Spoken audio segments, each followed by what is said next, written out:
क्या house wife को अपने सपने छोड़ देने चाहिए? शादी के बाद अपनी पढ़ाई या फिर कोई और सपने जो आपका है वो तो कैसे पूरा करें? बस ये ट्रिक अपनाइए, आपके सारे सपने पूरे होंगे। मैं कैसे मैनेज करती हूँ सब कुछ, पढ़ाई, सिलाई और छोटे बच्चे के साथ हम सब कुछ कैसे मैनेज करती हूँ, इस वीडियो में हम शेयर करने वाले हैं। तो वीडियो के लास्ट तक आप बने रहें तो सब कुछ समझ में आ जाएगा आपको। क्योंकि हाउस वाइफ का सपना एक अलग सपना होता है, क्योंकि ज़िम्मेदारी के साथ हमें पूरा करना होता है। हम फ्री नहीं हैं जैसे पहले की तरह। अब हमें सब कुछ निभाते हुए हम अपने सपने को पूरा करेंगे। तो इस वीडियो में हम भी अपने सपने के पीछे लगे हुए हैं, क्योंकि मेरा भी है। शादी के बाद हम ग्रेजुएशन किए, ग्रेजुएशन के बाद फिर हम 2 साल ब्रेक ले लिए, उसके बाद फिर बीएड में एडमिशन करवाए हम। अभी हम सीटेट की तैयारी कर रहे हैं, बीएड मेरा चल रहा है, उसके बाद सीटेट की तैयारी भी हम कर रहे हैं। तो हम सब कुछ कैसे मैनेज करते हैं इस वीडियो में हम बताएंगे आपको, और आप भी कर सकते हैं। क्योंकि हाउस वाइफ अपने सपने को दबाने के लिए नहीं है कि हाँ हम अपने सपने को दबा देंगे, शादी हो गया, घर का जिम्मेदारी है, बच्चा है। क्योंकि हर कोई हाउस वाइफ अगर चाहे तो अपने सपने पूरा कर सकती है। आपके अंदर हौसला होना चाहिए। अगर आप नहीं चाहिएगा तो फिर सपना पूरा नहीं हो पाएगा, आप चाहिएगा तो सपना हो जाएगा पूरा। क्योंकि बहुत सारे लोग कर रही है, तो आप भी कर सकते हैं, हम भी कर सकते हैं। अगर आपको लग रहा है कि शादी के बाद मेरा करियर, मेरा पढ़ाई सब कुछ पीछे छूट रहा है, तो ऐसा नहीं है। आप बहुत ख़ास हैं और आप सब कुछ कर सकती हैं। क्योंकि जिस तरह से मेरे अंदर मोटिवेट आया है उस तरह से आप भी मोटिवेट हो सकते हैं। बहुत सारी महिलाओं का सपना होता है कि वे अच्छी पढ़ाई करें, अपना करियर बनाए और अपने पैरों पर खड़ी हो, लेकिन शादी, परिवार और बच्चों की जिम्मेदारियों के बीच कई बार उनकी पढ़ाई अधूरी रह जाती है। लेकिन क्या शादी के बाद सपने छोड़ देना चाहिए? एकमात्र रास्ता ये तो नहीं है कि हम शादी के बाद अपना पढ़ाई वगैरह सब कुछ हम छोड़ दें। ये तो नहीं होना चाहिए, बिल्कुल भी नहीं होना चाहिए।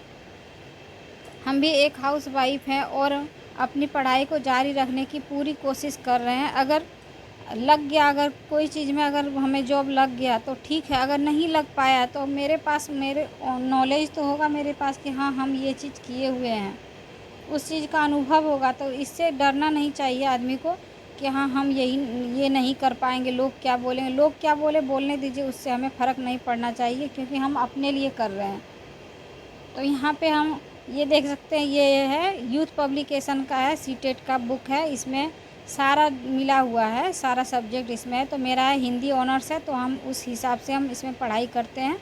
अब बहुत ही अच्छा बुक है, क्योंकि पहले हम जब इसको खोलते थे तो हमें कुछ भी समझ में नहीं आता था, लेकिन धीरे धीरे 1 महीना हमें लगा इसको समझने से। और इसमें मतलब कि बहुत सारा ऐसा वर्ड लिखा हुआ है जो आपको समझ में ही नहीं आएगा। तो लेकिन आपको समझना है। हम मोबाइल, यूट्यूब से, ये सब से देख देख के हम सब कुछ सीखे हैं, और अब अच्छे से इसमें हम पढ़ लेते हैं और समझ भी लेते हैं।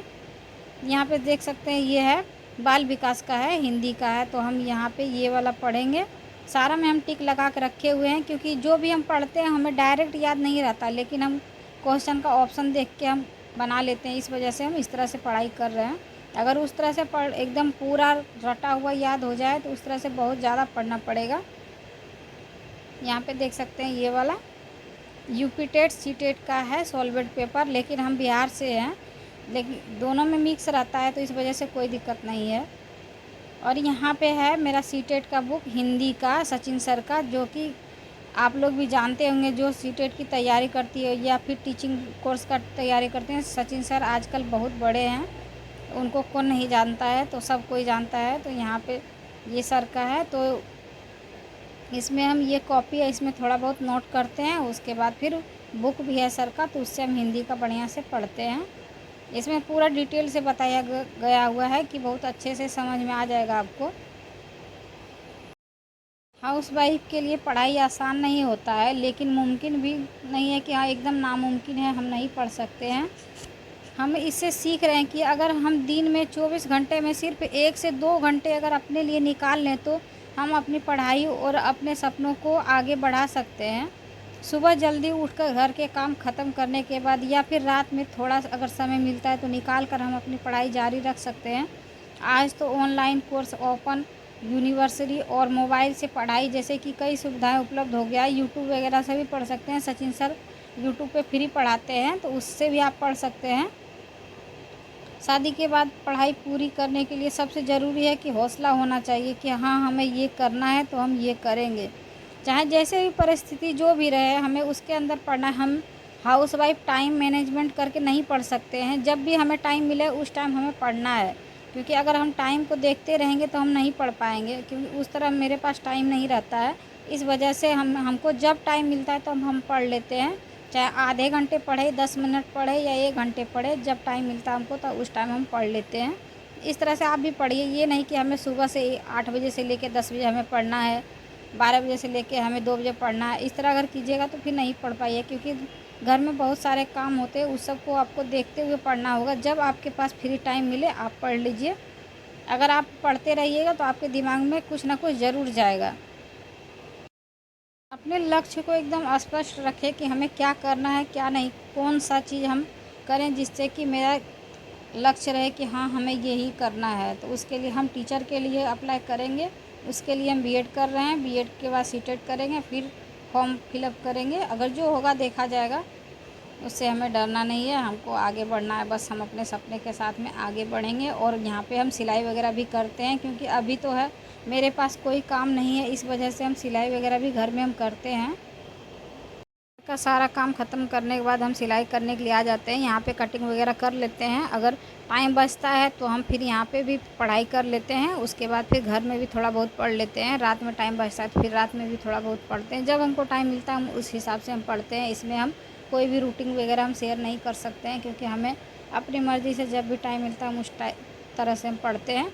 बस रोज़ थोड़ा थोड़ा पढ़ना है हमें। समय का सही उपयोग करना है, खुद पर विश्वास रखना है, दूसरों की बातों को अपने सपने पर से नहीं आने देना, उससे हमें दूर रखना है। सपना मेरा एक तरफ और दूसरे की बात एक तरफ, एक कान से सुनिए दूसरे कान से निकाल के फेंक दीजिए। याद रखिए, पढ़ाई की कोई उम्र नहीं होती है, सीखना कभी बंद नहीं होना चाहिए। चाहे सपने कितने भी बड़े हो, लेकिन उसको पूरा ज़रूर करना है हमें।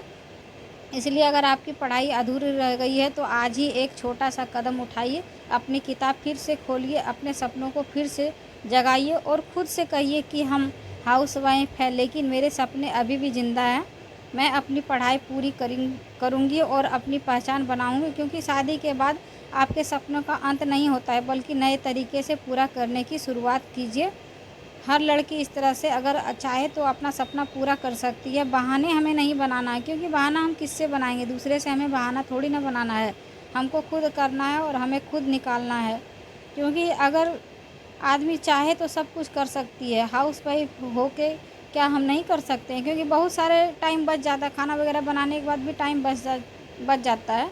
बच्चा बुतरू के लिए 1 घंटे टाइम बहुत ज़्यादा हो गया, उसको खिला पिला के रख दीजिए। उसके बाद फिर अगर घर में कोई है तो उनको दे दीजिए, अगर नहीं है तो अपने पास ही बिठा के रखिए। वो भी बच्चा आपको देख के वो भी पढ़ना स्टार्ट कर देगा, क्योंकि मेरी बाबू है, अगर जब हम पढ़ना चाहते हैं तो वो भी, मेरे बाबू भी बैठ के मेरे साथ पढ़ने के लिए चाहती है। उसका भी एक बुक हम ला दिए हैं और एक पेन दे दिए हैं, तो वो भी पढ़ती है मेरे साथ में, तो उतना ज़्यादा तंग नहीं करती है। तो आप जिस तरह बच्चा को बनाइएगा उस तरह से बच्चा आपका बनेगा।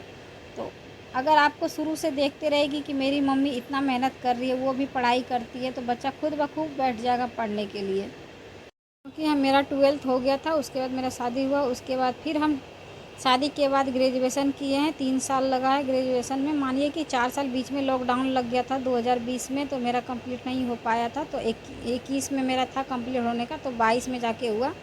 उसके बाद फिर 2 साल हम बैठ गए थे, नहीं कर पाए थे।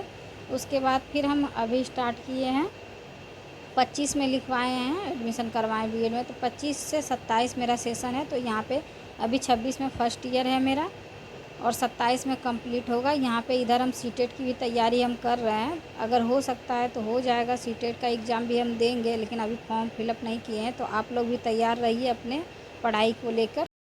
याद रखिए, हाउसवाइफ की भी एक पहचान होती है जो हमें बनानी होती है। हमें कोई देता नहीं है, उससे हमें खुद बनानी पड़ती है, ना ही कोई किसी को ख़रीद के दे सकता है ये सब चीज़। तो अपनी मेहनत को जारी रखिए।